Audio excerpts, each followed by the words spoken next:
नमस्कार दोस्तों, OCN network में आपका स्वागत है। मैं हूं ओमकार चौधरी और मेरे साथ जुड़ गए हैं भाऊ तोरसेकर जी। भाऊ प्रणाम, बहुत स्वागत। आप सबको पता है कल एक बहुत दर्दनाक हादसा हुआ है। बारामती में लैंडिंग की कोशिश कर रहा अजित पवार का चार्टर प्लेन दुर्घटनाग्रस्त हो गया। क्रू मेंबर दोनों तीनों और इनके साथ जो इनके सहयोगी थे वो कोई बचा नहीं। उनकी अंत्येष्टि हुई है आज। गृह मंत्री अमित शाह से लेकर के उनके चाचा शरद पवार और जितने भी आपके महाराष्ट्र के मुख्यमंत्री, उप मुख्यमंत्री, कैबिनेट मंत्री, जो भी उनसे सद्भावना रखते थे, जो भी उनको चाहने वाले थे, और हजारों लाखों की संख्या में हमने भीड़ देखा, उदास चेहरे देखे, रोते हुए चेहरे देखे। इससे पता चलता है कि उनकी लोकप्रियता की स्थिति क्या थी उस पूरे क्षेत्र में, और वहीं जहां से उनको ऊर्जा मिलती थी और जिसका कायाकल्प उनकी और शरद पवार की अगुवाई में हुआ, उस क्षेत्र का जनमानस इस हादसे से किस कदर हिल गया है, ये भी हम महसूस कर सकते हैं। लेकिन बड़े दुर्भाग्य की बात यह है कि ममता बनर्जी, मल्लिकार्जुन खड़गे, उमर अब्दुल्ला, अखिलेश यादव, संजय राउत, कई ऐसे चेहरे हैं जिनका एक अमानवीय चेहरा भी सामने आया है।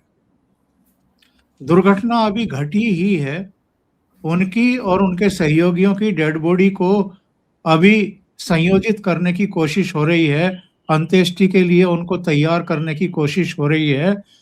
एक शोक का माहौल है, हर किसी की आंख में एक आंसू है, एक पश्चाताप है कि शायद बच जाते अगर पायलट आखिरी समय पर दूसरी कोशिश ना करके पुणे की तरफ चले जाते या मुंबई की तरफ लौट जाते। लेकिन इन लोगों को राजनीति करने की, डर्टी पॉलिटिक्स करने की सूझी हुई है। भाव बहुत ही मतलब एक ऐसा हादसा जिस पर बोल नहीं फूटते हैं आदमी के। ऐसे में भी कुछ लोग इस तरह की डर्टी पॉलिटिक्स करने पर आमादा क्यों हो जाते हैं? तो वो तो एक मैं हमेशा एक बात मानता हूँ कि हम कितने भी खुद को इंसान मानते हो, आदमी मानते हो, लेकिन हम तो है जानवर। जिस सजीव सृष्टि में हम जीते हैं, तो हमारा बेसिक व्यवहार तो एक तरीके से जानवर का होता है। जन्म लेने से मौत होने तक जो जो कुछ गतिविधियां इंडिविजुअल करके हम करते हैं, वो पाशवी होती है। हाँ, एक मुखौटा लगाए रहते हैं, इसलिए हमने रूल्स बनाए कि ये गलत है, ये सही है। जानवरों में ये बात नहीं होती। मैं हमेशा पत्रकारिता करते रहा, मुझे एक शब्द गलत लगा कि जब हम बलात्कार पाशवी बोलते, पशु में बलात्कार नहीं होता। पशु में बलात्कार नहीं होता, क्योंकि बलात्कार ये हमने जो एक मुखौटा पहने रखा है उससे निकला हुआ शब्द है।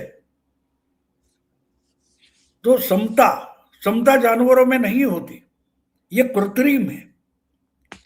तो ये मुखौटा संभालना कुछ लोगों को आसान नहीं होता, और उनमें से जानवर निकल आता है। जो जो नाम आपने यहां लिए वो सब जानवर है। वो भूल गए कि हमने दुनिया के लिए एक मुखौटा पहन रखा है कि हम इंसान है, हम आदमी है, मानव है, और इसलिए हमने मानवीय संस्कृति से उपजा हुआ जो लोकतंत्र है उसको स्वीकार किया है, उस पर हम चल रहे हैं। तो कुछ कठोर समय आ जाते हैं। हमारे स्कूल के जमाने में एक पाठ था मराठी में, निळ्या आभाळातला निळा कोल्हा। एक लोमड़ी, कोल्हा मान्य लोमड़ी होती है। तो लोमड़ी रात को गांव में घुस जाती है, यहाँ वहां घुस जाती है, तो कहीं धोबी के घर में घुस जाती है। तो वहां जो कलर का, नीले कलर का एक टब होता है, उसमें गिर जाती है, तो उसका पूरा बदन नीला हो जाता है। अब वहां से कैसे वैसे जान बचाकर भागकर जंगल में आता है, तो देखते तो सब जो जानवर है, देखते ये कौन जानवर है, ये नया जानवर है, इसका कलर ऐसे कैसे। तो ये लोमड़ी तो चालाक होती है, वो बोलती है कि मुझे भगवान ने नीला बनाया है, नीली लोमड़ी बनाया है और मुझे भेजा है कि जा तू जंगल पर राज करेगा। तो बेचारे सब जानवर मान लेते हैं। लेकिन आपको यह मालूम होगा कि लोमड़ियां जो होती है वो किसी चांदनी रात में एक पर्टिकुलर आवाज निकालती है, जिसको हमारे मराठी में उसको कोले कुई बोला जाता है। तो जब एक लोमड़ी आवाज निकालेगी, दूसरी तीसरी, और कोरस शुरू हो जाता है, तो अचानक से कुछ हुआ था, तो लोमड़ियां ऐसे आवाज नहीं निकालने लगी, तो ये जो नीली लोमड़ी थी वो भी उसी तरह से आवाज निकालने लगी। तो लोगों ने पहचान लिया कि ये तो लोमड़ी है, ये क्या भगवान से आई होगी। तो बात यह है कि ये जो लोमड़ियां है, जो इंसान बनकर घूम रही है, उनको पता नहीं चलता, कहीं समय ऐसा आ जाता है कि वहां वो मुखौटा ज्यादा संभालना जरूरी होता है और मुखौटा गिर जाता है और असली जानवर बाहर आ जाता है। तो मैं मानता हूं कि जो कल से हो रहा था, कल मैं खुद इतना विचलित था ये सब सुनकर देख करके, मैं कल कोई वीडियो नहीं बना पाया, अपने चैनल पर भी नहीं बना पाया, क्योंकि मैं विचलित था। अलग अलग तरीके से जो लोगों के मुखौटे उतर रहे थे वो देखकर। अजीत दादा मेरे पसंद के नेता कभी नहीं थे, मैं आज भी साफ कहूंगा कि उनके लिए मैं विचलित था, मैं श्रद्धांजलि के लिए चुप बैठा, ऐसा ढोंग नहीं करूंगा, सच बात। लेकिन अजीत दादा और उनका परिवार इंसान थे, इंसान है।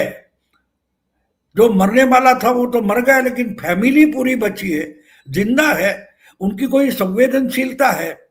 तो हमको इंसान के तरीके से उनसे बर्ताव करना चाहिए, उसका पूरा का पूरा अभाव दिख रहा था।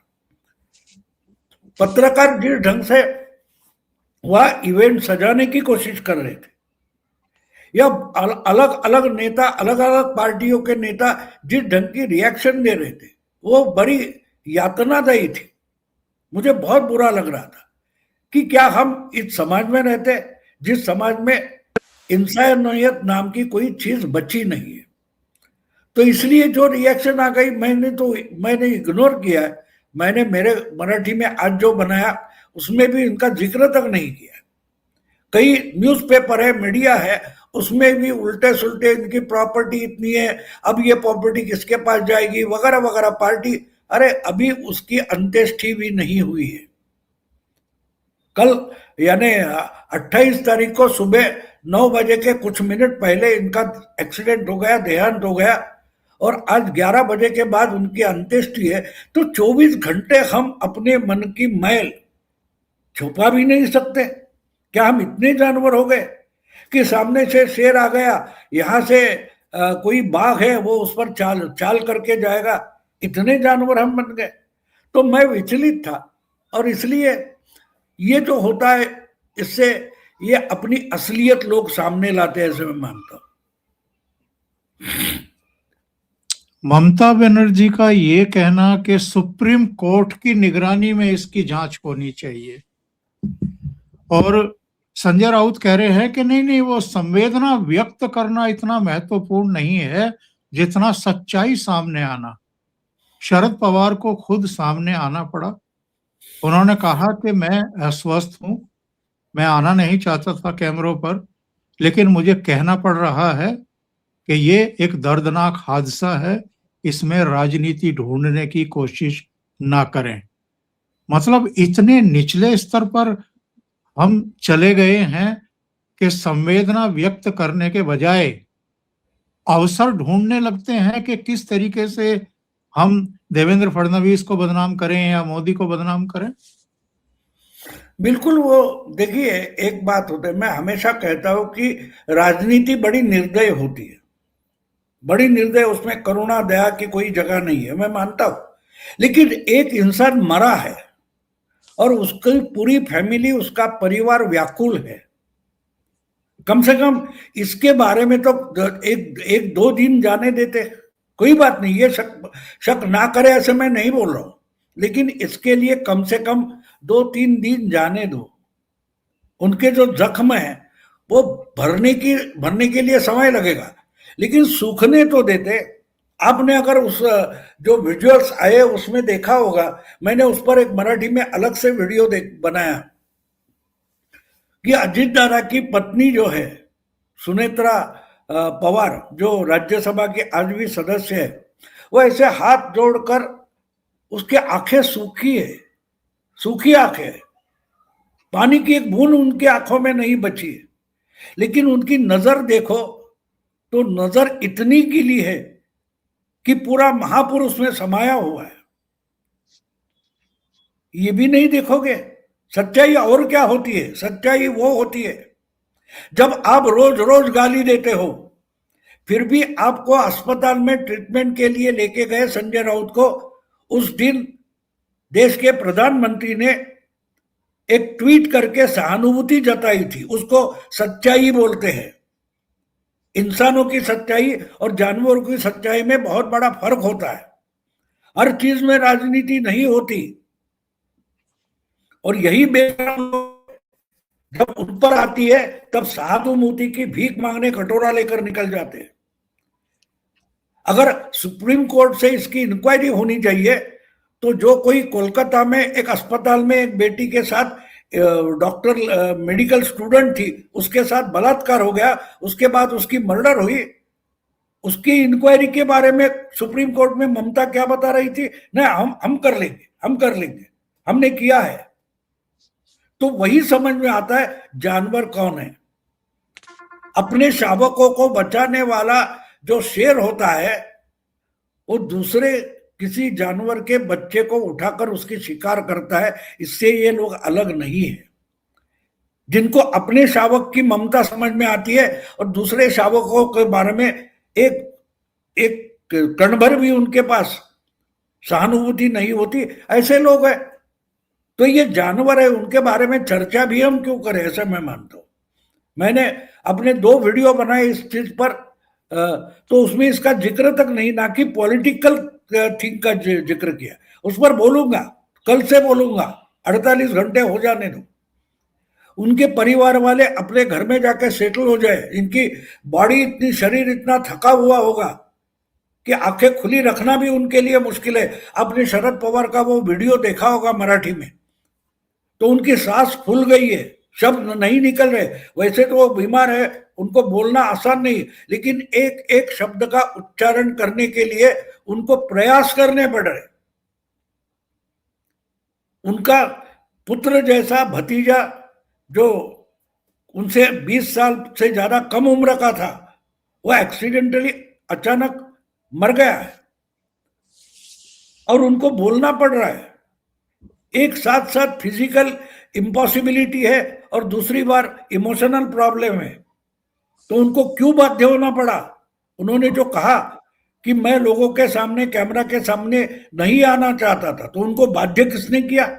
जिनके साथ बैठकर पवार पिछले 4, 5, 6 साल से, 10 साल से राजनीति कर रहे हैं, उनसे कंधे से कंधा मिलाकर, ममता हो, संजय राउत हो, अखिलेश हो, इनके साथ शरद पवार हमेशा उठक बैठक करते रहे ना। और वही उनके जो साथी थे वो अपना जानवर का चेहरा और स्वभाव सामने लाकर आए। भाव, जब उद्धव ठाकरे की सरकार टूटी और एकनाथ शिंदे नए मुख्यमंत्री बने भारतीय जनता पार्टी के सहयोग से, उसके ठीक 1 साल बाद एनसीपी भी टूटी और अजीत दादा पवार जो है वो बीजेपी के साथ आए और वो डिप्टी चीफ मिनिस्टर बने। चाचा भतीजे में बड़े झगड़े, बड़ी बयानबाजी, ये सब वो सब ठीक है, लेकिन अजीत पवार वो हमेशा कहना चाहिए कि जो शरद पवार का घर है उसमें उनका आना जाना बंद नहीं हुआ। चाची ताई जो भी है वो उनके पास जाना, बैठना, बात करना। उनका ऑपरेशन हुआ तो उनकी बातचीत कर जाकर के हाल लेना।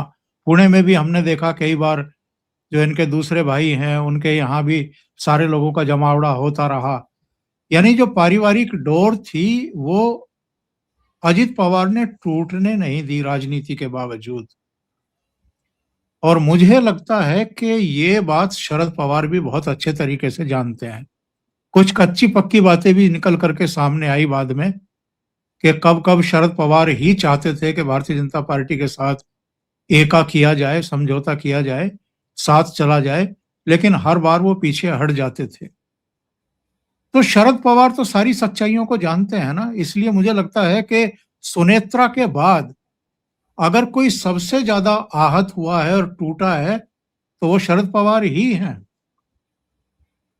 नहीं, बिल्कुल टूटे हैं। एक बात आप समझ लो कि जिस पर उन्होंने मेहनत की है, 1991 में जब शरद पवार खुद लोकसभा के चुनाव में जीत गए थे, तो उनको जब 93 में मुख्यमंत्री बन के लौटना पड़ा, तो उन्होंने अपनी जगह अपने भतीजे को यानी अजीत दादा को चुनाव में खड़ा कर दिया था।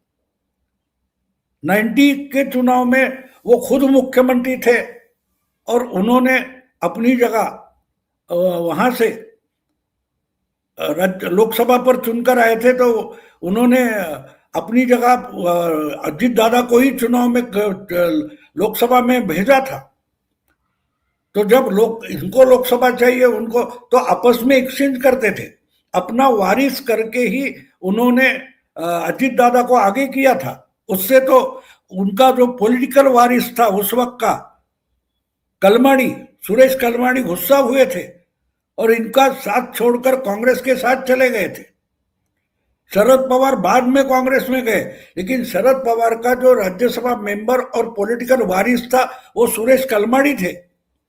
लेकिन जब 90 के बाद अजीत दादा को आगे करना शुरू किया इन्होंने, तो सुरेश कलमाड़ी गुस्सा हो गए थे और अलग हट गए थे। जैसे उद्धव का पॉलिटिकल एक्टिव होने के बाद राज ठाकरे खपा खपा होने लगे शिवसेना में, बिल्कुल वही बात पवार की जो पॉलिटिक्स थी उसमें सुरेश कलमाड़ी की थी। तो 91 से कम 35 साल जिसको उन्होंने मशाकत की है, मेहनत की है उस पर अपना वारिस करके, उसके बाद इनकी बेटी आ गई तो थोड़ा बहन भाइयों में झगड़ा वगैरह शुरू हो गया। लेकिन इसको तो बनाया तो मैं नहीं था। पॉलिटिकल लीडर या पॉलिटिशियन अगर शरद पवार ने बनाया है तो उनको तो दुख होगा ही ना। सिर्फ चाचा करके नहीं, वो मेंटर थे, अजीत दादा के मेंटर थे। अपनी पार्टी का या अपने विचारों का या अपनी विरासत का झंडा लेकर यही लड़का आगे जाएगा, ये सोचकर ही उसको पॉलिटिक्स में उन्होंने खड़ा किया था। और घर का ही बच्चा था। उनके जो शरद अजीत दादा के पिताजी थे, बहुत जल्दी उनका देहांत हो गया था। तो मानो एक तरीके से पिता जैसी जगह शरद पवार ने निभाई थी। सबसे बड़े घर में वो थे परिवार में, और चाचा भी थे, और अजीत दादा के खुद के पिता जिंदा नहीं है, तो मानो ये पिता जैसे ही थे। सुप्रिया सुळे हो या अजीत दादा हो, ये दोनों चचेरे तो है, रिश्ते में चचेरे हैं, लेकिन सगे बहन भाई होने जैसा उनका रिश्ता था। तो पिता हो गए शरद पवार, तो उनका तो दुख होना स्वाभाविक है। और जो जिस उम्र में शरद पवार है, तो उनको वो लगेगा ना, इसकी उम्र भी क्या है, ये तो बच्चा है, ये क्यों एक्सीडेंट में जाता है। आखिर एक बात होती है, हम कितने भी एक दूसरे से प्यार करें, दुश्मनी करें, कुछ भी करें, ये सब हमारी भावनाओं का, इमोशंस का सब ये क्या बोलते हैं उसका जाल होता है। इसमें से एक धागा खींचो तो बाकी के धागे हिल डुल जाते हैं। तो ये कमजोर बात हो है। जाते। तो अचानक इतना कुछ होगा, ये किसी के सपने में भी नहीं था, सोच में भी नहीं था। चुनाव में जीतना हारना बात अलग होती है, लेकिन जिंदगी से उठ जाना अलग बात होती है, अलग बात होती है। क्योंकि ये कल तक था, आज नहीं है और नहीं होगा इसके आगे। ये बात जो है, और जितना भयंकर यानी वायलेंट डेथ है, उनके शरीर के चिथड़े उड़े हैं, छोटी बात नहीं है ना। तो अगर देखकर आम इंसान भी लाखों लाखों लोग वहां इकट्ठा हो गए तो वो शॉक में है। तो खुद चाचा जिसने बचपन से लेकर इसको गोद में खिलाया वगैरह होगा, वो तो डिस्टर्ब होगा ही।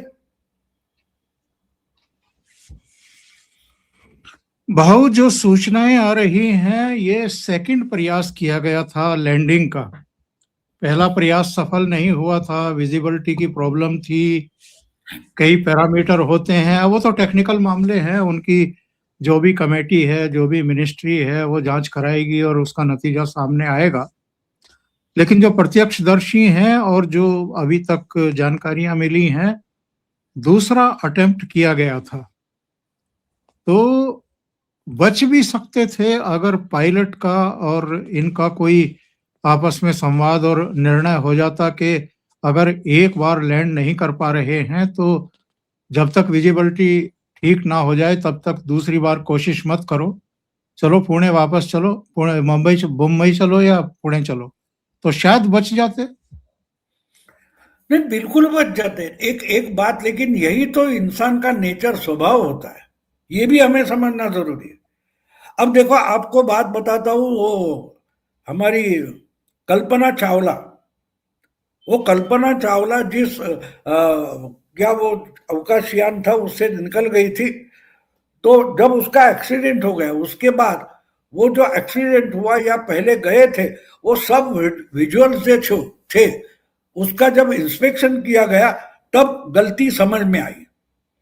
लेकिन गलती हो गई थी, और गलती यान की नहीं थी। जो उसके बाहर के साइड में टाइल्स लगाए जाते हैं, तो हवा, वायुमंडल जो है पृथ्वी के अराउंड, जो वायुमंडल है उससे निकलकर आगे जा रहा था उनका यान, उस वक्त उसमें से एक टाइल निकल गई थी। लेकिन जबकि ये निर्वात एरिया में जा रहा था तो प्रेशर कम हो जाता है, तो उससे कोई प्रॉब्लम नहीं था। लेकिन जब वापस आता है तब हवा का प्रेशर जो बनता है, उसके लिए वो एक टाइल जो निकली थी, वहां से हटकर एक एक टाइल निकलते गई, और पूरा जो उसका आवरण था यान का, वो निकलता गया। तो जब ये वायुमंडल से बाहर निकल रहा था, उस वक्त अगर ये टाइल निकली है, उसका विजुअल नासा के पास था, लेकिन इसके बावजूद ये वापस आ सकता है। ये जो सोच में गलती हो गई, इसके कारण अगला एक्सीडेंट हो गया। वो ऊपर नहीं गए थे, वापस आते वक्त वायुमंडल में प्रवेश करते वक्त उनका एक्सीडेंट हो गया और फटता गया वो। तो ये हो जाता है, यही तो इंसानी गलती है। इसलिए तो इंसान और भगवान में हम फर्क मानते हैं कि भगवान गलत नहीं होता, साइंस गलत हो सकता है, लेकिन साइंस भी गलत नहीं होता। साइंस के बारे में हमारा ज्ञान अधूरा जो होता है, उसको ही हम जब पूरा समझ बैठते हैं तो गलती कर देते। जो गलती कल्पना चावला के उस यान के बारे में थी कि ठीक है एक टाइल निकली तो क्या है, वापस लौट सकता है, ये जो सोच में गलती थी, ये यहां भी हो सकती है कि भाई ठीक है पहले अटेम्प्ट में फेल हो गया था। शायद मैं अभी अभी 2 महीने पहले की बात है, मैं मुंबई से हैदराबाद में एक प्रोग्राम के लिए गया था।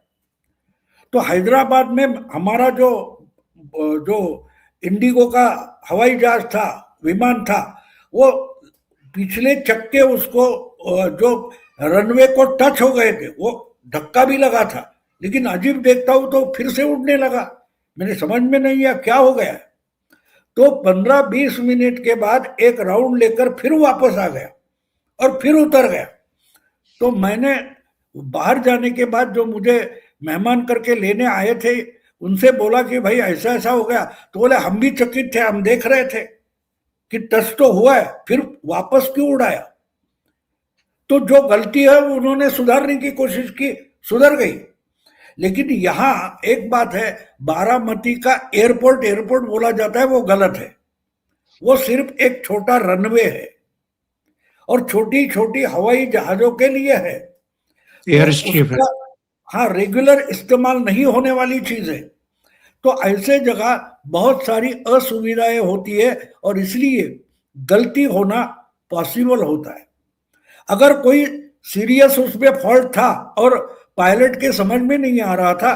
तो मैं मानता हूं कि वहां से पूना का जो एयरपोर्ट है लोहगांव का, वो बिल्कुल नजदीक होगा। हार्डली 15-20 में वहां पहुंच जाते, वहां लैंड होते, वहां से कार से भी 1-1.5 घंटे में पहुंच जाते। लेकिन बिल्कुल ये सोच की जो गलती होती है कि भाई ठीक है, एक अटेम्प्ट गलती हो गया, फिर से एक घुमा के ले लो और डाल दो। ये हम रोजाना कार ड्राइविंग में भी करते, बाइक ड्राइविंग में भी करते। 1 सेकंड की गलती, जान निकल जाती है। एक इंसान सुसाइड भी करता है। तो अगर 1 सेकंड रोक कर, अरे जरूरी है क्या ये सोचकर एक कदम पीछे आ जाए, तो एक सुसाइड भी रुक सकती है।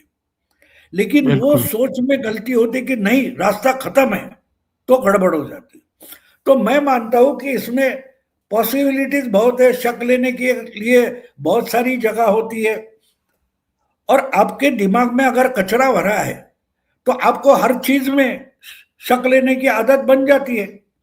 और जब आप किसी को दुश्मन मान लेते हो तो उसका सांस लेना भी हमारे लिए कार्बन डाइऑक्साइड छोड़कर हमें मारना चाहता है। यह आरोप आप कर सकते हो ना।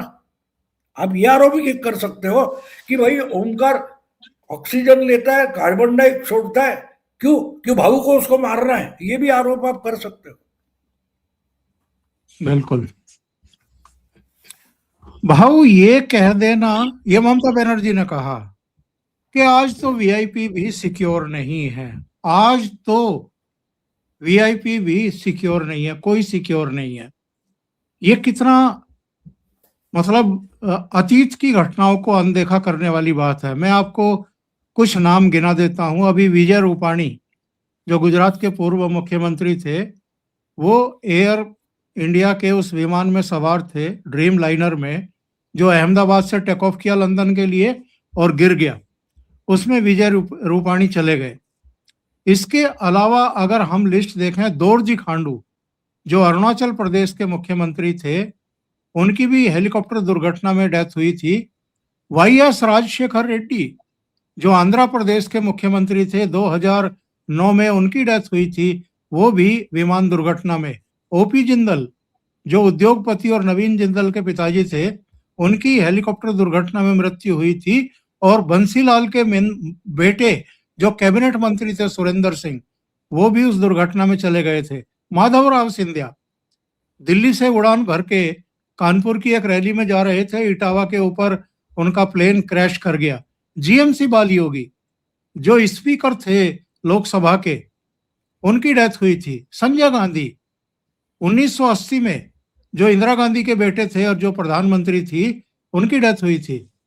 तो आज वीआईपी सिक्योर नहीं है या कोई भी सुरक्षित नहीं है, इस तरह की बयानबाजी कर देना और इसका राजनीतिक लाभ लेने की कोशिश करना, ये तो मुझे लगता है कि पाशविक है, अमानुषता की पराकाष्ठा है। नहीं, इसके सिवा आप समझदारी की बात ममता के मुंह से निकले, ये एक्सपेक्ट आप कर सकते हैं? ममता सच्ची और अच्छी बात करे, ये सबसे बड़ा एक्सीडेंट हो सकता है। ममता हो, संजय राउत हो या डोनाल्ड ट्रंप हो, उनकी मुंह से अच्छी और सच्ची बात निकले, लॉजिकल बात निकले, ये सबसे बड़ा एक्सीडेंट हो सकता है आज की तारीख में। ये गलत ही बोलेंगे, ये गलत बोलेंगे। मैंने एक बार हमारे दोस्त का बच्चा था, बहुत 40 साल पुरानी बात है, स्कूली बच्चा था, और उनके घर जाते थे तो कोई भी ऐसा पजल, मेरा चाचा चाचा मुझे एक पजल पूछना है, बोले पूछो। तो ये पजल अजीब अजीब वो गरीब बच्चा नहीं कुछ बातें करता था। तो एक बार बोला कि एक सांप है, उसने शराब पी रखी है, तो वो कैसे चलेगा। तो हम और हमारा दिलीप करके दोस्त था, आपस में उसका जवाब देते रहे, लेकिन एक भी सही नहीं। आखिर बोलेगा ठीक है भाई, हम हार गए, तू बोलना, शराब पिया हुआ सांप कैसे चलेगा। बोला बिल्कुल सीधा चलेगा, बिल्कुल सीधा चलेगा, क्योंकि वो तो टेढ़ा ही चलता रहता है। जब शराब पिएगा तो वो बिल्कुल सीधा चलेगा। तो इस तरीके से मैंने जो बोला, ये ऐसे लोग जब ममता जैसे लोग, उनके मुंह से सीधी सादी बात आना ही एक एक्सीडेंट हो सकता है, अजूबा हो सकता है। तो ये गलत ही सोचेंगे, गलत ही बोलेंगे, उस पर चर्चा करने से मतलब क्या है? कोई चर्चा करने की जरूरत नहीं। हाँ, अगर वो बोलती, पवार से पहले बोलती कि भाई एक्सीडेंट है, एक्सीडेंट करके ले लो, काम खत्म, और उसकी तो इंक्वायरी होगी, हर चीज की होती है, हर चीज की, छोटे मोटे चीज की। अब बहुत सारे एयरफोर्स के पायलट है, उनका एक्सीडेंट हो जाता है, उनकी भी इंक्वायरी होती है, तो इसकी नहीं होगी, ये किसने कहा?